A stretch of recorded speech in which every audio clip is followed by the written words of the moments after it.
Trending na trending ngayon sa social media itong si Carla Abellana sapagkat nagbebenta siya ng mga pre-love. Bihirang gawin sa mga artista.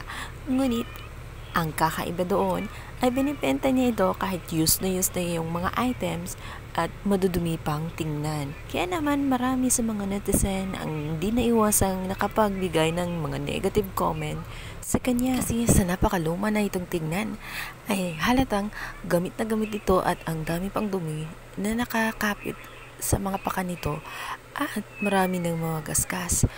Kaya naman sabi ng iba ay hindi na daw umano ito worth it na ibenta pa. Ang bagay daw umano ito sa kanya ay pamigay na lamang. Ano nga ang ilan sa mga komento? Nabili niya ng 8.5k pesos, tapos ibebenta niya ng 18k, partida, nanggigitata pa. Ang iba to na hindi maiwasang mag-isip kung talagang siya ba talaga ang nag-post ng mga pre-love items na yun dahil hindi talaga sila makapaniwala na ang isang kagaya niyang artista na napakalinis tingnan ay magpo-post ng mga ganoong bagay sa social media. Hirap na kaya si Carla Abellana kaya ginawa niya ang mga bagay na yun? Ayan ang mga chika. Thank you for watching.